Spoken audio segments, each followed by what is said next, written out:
যদি আপনার মনে হয় যে দেয়ালে পিঠ ঠেকে গেছে, কেউ কিছু করতে পারছে না আপনার জন্য, আপনি পরিপূর্ণ ইয়াকিনের সাথে, দৃঢ় বিশ্বাসের সাথে এই চারটা আমল নিয়মিত করবেন। এবং আমি বহু মানুষকে পার্সোনালি এটার পরামর্শ দিয়েছি, ওনারা আমল করেছেন, আমল করে উপকৃত হয়েছেন।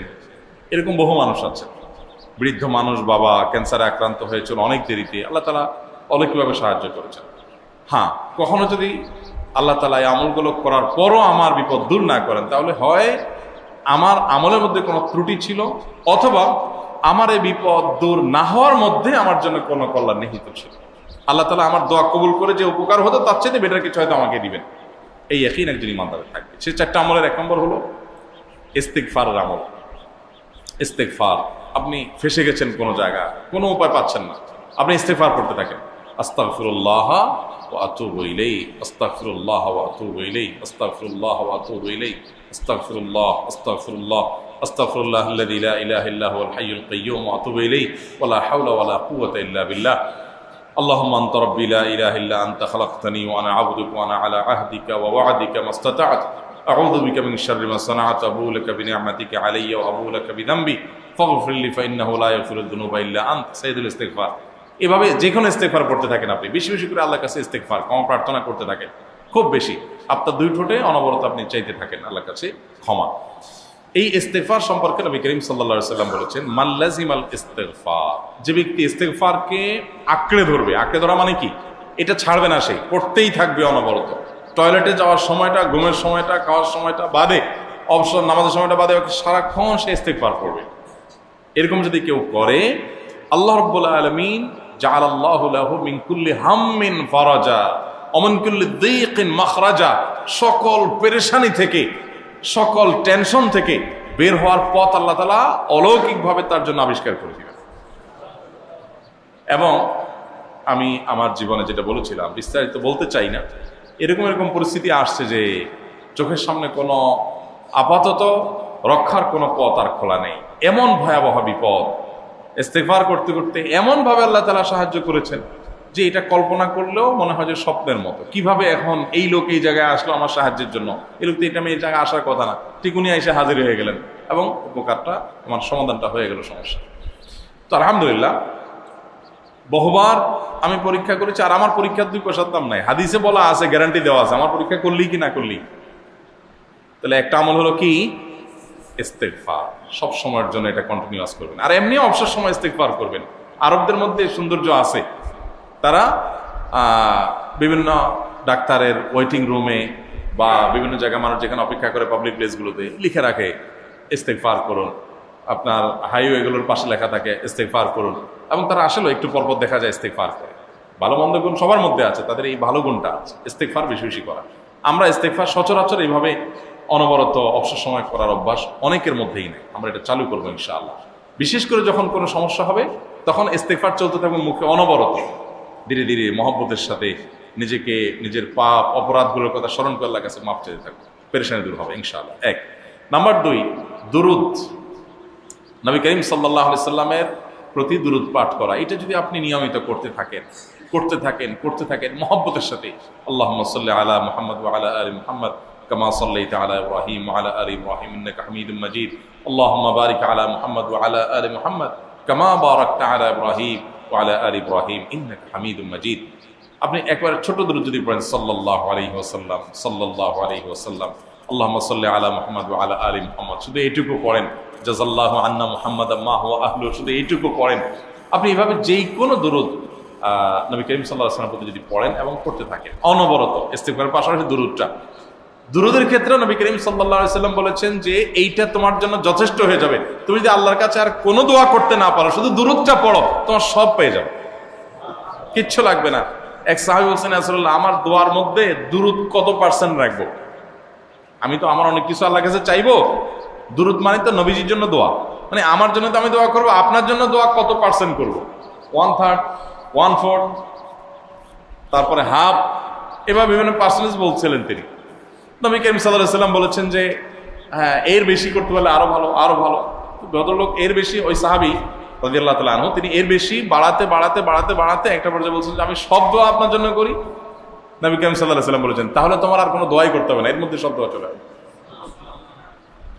কারণ আপনি যদি বলেন আল্লাহ আপনার নবীর প্রতি আপনি রহমত নাজিল করেন, আপনার নবীর প্রতি আপনি শান্তি নাজিল করেন, আপনি যেটা দোয়া করেন, তো আল্লাহকে আল্লাহর নবীর প্রতি আপনি রহমত নাজিল করতে বললে আল্লাহ তাআলা আপনার প্রতি রহমত নাজিল করবেন কি করবেন না? আপনি কাউকে খুশি করতে চান, কার কাছ থেকে কিছু আদায় করতে চান, তার ছেলেটারে যদি হাদিয়া তোহফা দেন, আদর যত্ন করেন, তো বাই ডিফল্ট অটোমেটিকলি ওই লোকের সিম্পেথি আপনার দিকে আসবে কি আসবেন? চোখ বন্ধ করে আসবে। তো আল্লাহর নবীর জন্য যখন আপনি দোয়া করবেন তখন আল্লাহ তাআলা আপনার প্রতি রহমত নাজিল করবেন, এটা নবী সাল্লাল্লাহু আলাইহি ওয়াসাল্লামের ওয়াদা। যেই কোনো পেরেশানি, তিনি আরো বলেছেন যদি কেউ দুরূদের আমল করে নিয়মিত, আল্লাহ রাব্বুল আলামিন তার সকল পেরেশানির জন্য যথেষ্ট করে দিবেন। এই আমলটা সবগুলো দূর করার জন্য যথেষ্ট হয়ে যাবে। এই দুরূদের আমলটা আমি দেখেছি সুবহানাল্লাহ গুলির মতো কাজ করে। আজকের ঘটনা, এক ভদ্রলোক সকালে একটা টেলিভিশন চ্যানেল, বেসরকারি চ্যানেলে প্রোগ্রাম শেষ করে নামছিলাম লিফটে, তো উপস্থাপক উনি বলছিলেন যে ভাই মানে দুরূদের আমল করে আমি কিছুদিন আগে একটা ইয়াতে মানে এমন একটা অবস্থা যে এইটা থেকে বের হওয়ার কোনো পথ আর নাই, শুরু করলাম দুরূদ অনবরত, এরপরে আল্লাহ তাআলা আমাকে এমনভাবে উদ্ধার করলেন আমি কল্পনা করতে পারি। আলহামদুলিল্লাহ এই আমলগুলো করে অনেক ভাইরা আমাকে অভিজ্ঞতা জানাইছে যে আলহামদুলিল্লাহ তাদের অভিজ্ঞতা অলৌকিক। হ্যাঁ, ওই যে বললাম কখনো যদি আল্লাহ তাআলা আপনার দোয়া কবুল না করেন তাহলে হয় আমার ত্রুটি আছে, আর না হলে আমার জন্য আল্লাহ তাআলা এর চেয়ে বেটার কিছু রেখেছেন, আমি সেই ইয়াকিন রাখবো ইনশাআল্লাহ। আর এই দোয়াতের সমাধান হবেই হবে, সে বিশ্বাস থাকতে হবে। নবী করিম সাল্লাল্লাহু আলাইহি ওয়াসাল্লাম বলেছেন, হাদিসে কুদসিতে আল্লাহ বলেছেন আনা ইনদাযান্নি আবদি বি, বান্দা আমার প্রতি যেমন ধারণা করে আমি তেমন আচরণ করি। আপনি যদি চিন্তা করেন করে দেখি হয় কিনা, দেখি ট্রাই করি, তাহলে ওই আল্লাহ তাআলা বলবেন ঠিক আছে দেখতে থাক। আপনি যদি ইয়াকিন করেন যে না নবী করিম সাল্লাল্লাহু আলাইহি ওয়াসাল্লাম যে বলেছেন অতএব সেটা হবেই, আর আল্লাহ রাব্বুল আলামিনের কাছে আমি ওইভাবেই চাবো যে আল্লাহ দিবেনই, আমি নিয়েই ছাড়বো, ইনশাআল্লাহ গুলি মিস হতে পারে, আপনার দোয়া মিস হবে না।